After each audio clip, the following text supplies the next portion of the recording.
Yeah. Cynic Lethal on the beat. Yeah. Hi everybody, Mike Pfeiffer with Pfeiffer Hobby Supply again. I'm going to do a little update on what I'm doing on the ACT. I think this will be 43, I believe.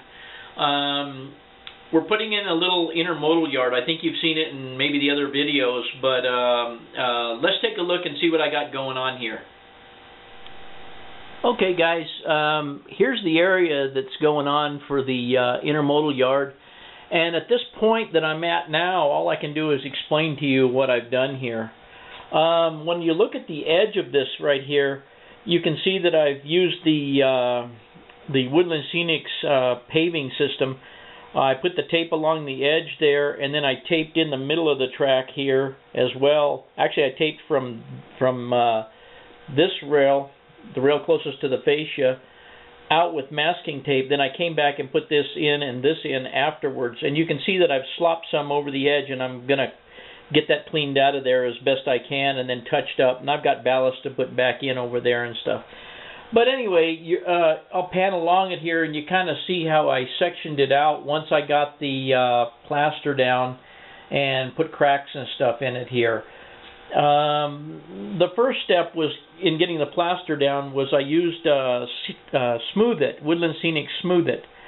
It's the first time that I'd ever used it to any large extent, and what I found was I got an awful lot of bubbles in it. So basically, once I got this coat down, what I had to do is come back and sand it all down, which, you know, they recommend sanding it down. But it left it full of bubbles and potholes, so I had to vacuum all that out extremely well. And then I went back with regular DAP patching plaster that you buy at like Lowe's or any of the Home Depot, any place like that. And I mixed it up real thin. I used the type that changes color when it dries. And I went and spread that on thinly with my finger with water, a lot of water mixed into it, just to fill all the holes. And once I got done with that, then I resanded the whole thing again. And then I came back and painted once I was satisfied with the surface, then I came back and painted the whole thing with the concrete color. I was interrupted by a phone call in the middle of pouring in between the rails here. So my intent was originally to run a truck down through there to fix the plaster so that the cars would run down through it. Unfortunately, I had to leave in the process. I had gotten it smoothed out, but I didn't do the grooves. But I did find that you can come back with a small screwdriver and actually cut that back in along the edge there without any drastic consequences. It seems to work well. Then I came back, because I had already sanded this one time, it beveled the edge of the plaster downward away from the rail slightly. What that allowed me to do when I came back to clean the rails is if I ran a brand new track cleaning block right on top of this, and I only had a couple places where it actually rubbed the concrete color off, and I had to come back and touch it up. And my thinking here is, if I come back and that happens to me again when I'm polishing this track with the cleaning block, all I'm going to do is put some patches in the concrete, and they'll be asphalt patches. In fact, I'm probably going to wind up putting some on this as we progress here. The next thing I did once I got all the color on, got all the grooves cut in, cleaned the rail, and I'll show you here.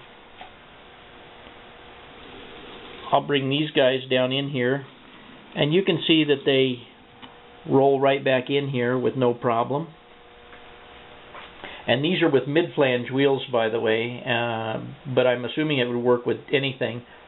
But anyway, those tank cars come right back in here. Now, the next thing I did was I used actually this ruler right here to make my concrete pad spacing. And I just used it not because it was any scale size, but just because I had a ruler. Then when I came back, I wanted them to look oblong instead of just squares. I thought it would look awful checkerboardy.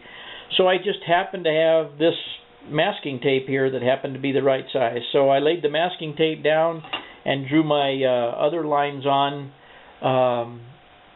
the opposite direction with the masking tape as a guide. Now we're going to move on to the technique of doing the cracks. Okay guys, I'm back, and the cracks is a real common method that everybody uses and a lot of you may already know about, but basically just go in with a number 2 pencil and put them in whatever looks good to you. I made an error right here in the striping, line striping of the right here of the segment lines. And what I'm going to do is come back, and I had mentioned that I was going to put a concrete patch in, or a asphalt patch in, and I'll have an asphalt patch right there where all those spidering marks are taking place. And I just randomly put them around. I'll show you here in a few minutes, but I have a platform that's actually going to sit here. As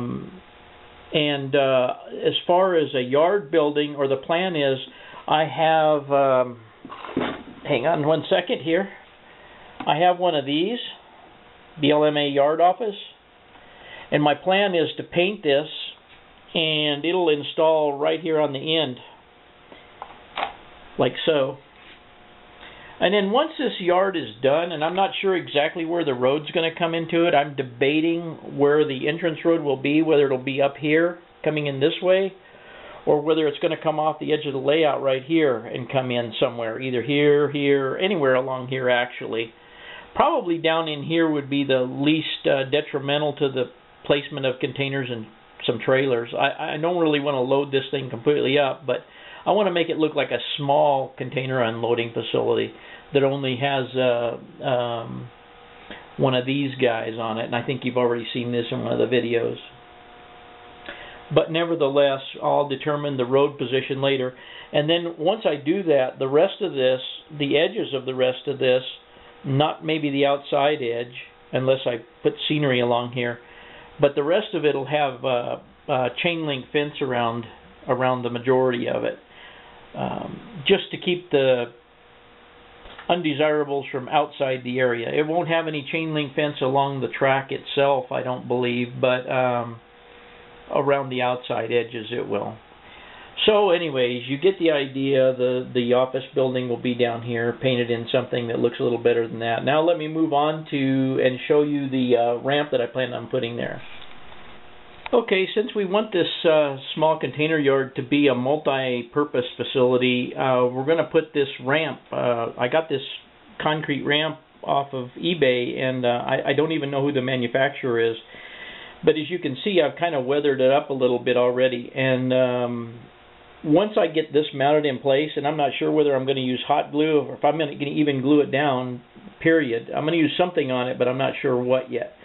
But once I get that glued down, then I'm going to come back and I'm going to weather or use a black wash on the rest of this concrete here to kind of break up the starkness of that concrete. And then I'll probably come back with weathering powders and put in the tire marks and stuff in the wear areas. These guys here are a couple of the ACTRR semis that I bought at the National Train Show. And all I wanted to do here is just show you that by painting the wheels and some other items different colors, you can make them look different even though they're the same truck. This one here I painted the wheels red on. I think I painted them red. I think they were gray or something. And I painted them kind of tan on this one, and you'll notice on this one I painted silver on the front bumper and painted the fuel tank silver, while this one has a black bumper and black fuel tanks. And it's just subtle things like that dress them up slightly. I also, you can't really see it because I'm not going to be able to get close enough, but I painted black on the top of the exhaust pipe, representing the hole in the exhaust pipe. Also painted silver the stanchions for the mud flaps on this guy over here. But all I'm trying to point out here is there's not very many contemporary semis available. I do have some of the Cato Volvo semis that I'm working on right now, and I'll show you a little bit of the modifications that I'm doing on those if I can get inside and bring them back out here. But anyways, you'll see some of the vehicles that we're going to use around here. Let's get to that now. Okay, guys, I know you've seen these, probably pictures of these already, but this is one of the yard totes that for intermodal facilities, and this one is the standard Cato. I just did some touching up, painted the, rusted the exhaust pipe and so forth. The trailer was already yellow. I did the wheels, weathered it up a little bit. This is the piggy packer that you've probably already seen. Since it's my own road and railroad here, it's had all of the existing lettering blocked out, and it's just a private deal now. This is the standard Cato Volvo semi. They're real good looking. They're hard to come by right at the moment, but I was told that in Cleveland that Cato was going to redo these, but they didn't have any idea when. This is one that has a chassis. Well, actually, this is a chassis that I cut down for a day cab. You can see that it's considerably shorter. I don't have it all together yet. I did put a man in there and painted the seats and so forth. Here's the cab for that for that truck rather, and you can see I'll paint the window in the back. It's not a very spectacular paint job, but it'll be okay, I think, for what I'm doing. I have magic masker over the grill and the bumpers and the headlights, and I'll see how that stuff comes off after the painting. The paint gets dry here. The only thing I had laying around was some RC car paint for polycarbonate, and it went on kind of, I don't know, kind of funny. It's kind of old too, maybe that's the problem. But anyway, it's going to have to do.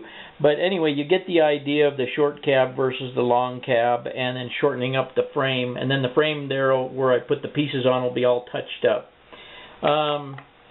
Also, I have, obviously, since I got the Volvos, and they're all red, by the way, and I'm going to repaint a couple of them.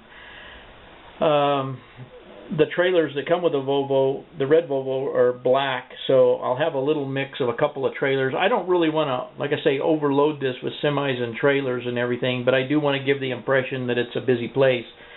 So, but anyway, that's the vehicles, and pretty much that's what I'm doing right at the moment. I think I'm going to try and get that dock down and do the wash of black on the asphalt, or on the concrete rather, and we'll take a picture of that when I get done. Okay, guys, here's my wash, and you can see it's pretty thin. That gives you an idea of the consistency. Actually, this is the second coat I gave, and I'll get to that in just a minute, but I used it about a little thinner than that on the main part. What I like about giving a wash like this is the stuff tends to sink into the places where there's dips and stuff the way it would normally be. If it was concrete, you'd have all the sediment and stuff in all the potholes. And I can obviously see that I missed a spot now that I'm looking at it right back here. We're going to fill that in. Put a little bit in there. It's kind of dark. Maybe I should spread it out a little bit. Now, it looks funny there, but when it dries, it'll probably flow out of there some. And it doesn't really matter. I mean, stuff gets dirty at different rates, and that's just the way it is. And this will all turn out a lot lighter once it dries. Actually, you can see the gloss on it because it's still wet. So as the water dries out of it, it becomes much lighter. And you'll really only see it faintly in the pothole areas, except for where I just did that part back there. But like I say, I don't really care about that. It's going to look good once it dries up. I also put a considerable amount of black where that white plaster was in the middle of the track back here, and I think I'll go ahead and give it another coat while I'm at it here.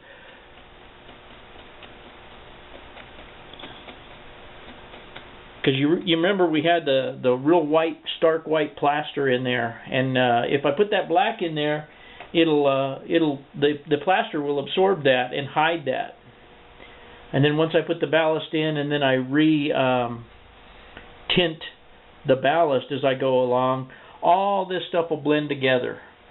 I forgot to tell you too, when I put the building down here, obviously this is going to have to be raised up, and then I'll put scenery all around the end of this down here. But for right now, I think we're just going to let this dry and see what it looks like in about an hour or so. We're going to come back and take a look at it and see how it looks. And then we'll start kind of trying to place the containers and trailers on there, figure out where they're going to go, more or less.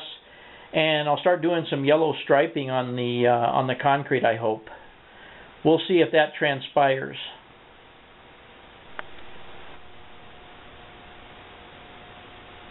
Okay guys, here's what I wound up with after doing the striping and putting some stuff in here.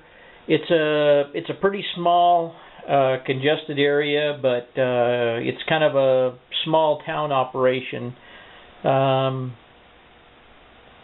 I don't do a lot of research on how they're actually set up or anything, so a lot of this could be wrong, but for me, it's just a matter of having a place to offload some containers. I did glue the ramp down, made sure I have plenty of clearance there. I have not got around to putting the office building in yet, but anyway, this is the result. And I'll just pan back across it here real quick. It gives the impression that there's some operation going on here.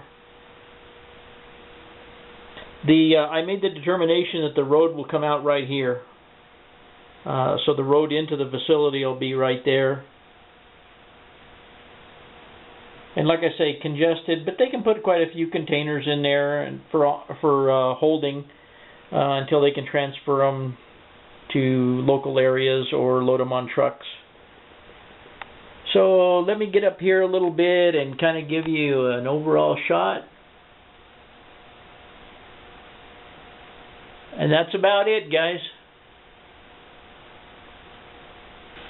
Well, guys, that's pretty much it. I kind of got started late on doing the updates, with the plaster and everything, but you get the gist of what's going on, and we're certainly not going to finish it up on the video today, but you'll get the idea of what's going to happen there. Anyway, I appreciate you guys looking, and come back and see us again on the next video and take a look what's going on with the ACT. I appreciate it. Thank you. Yeah. Cynic Lethal on the beat.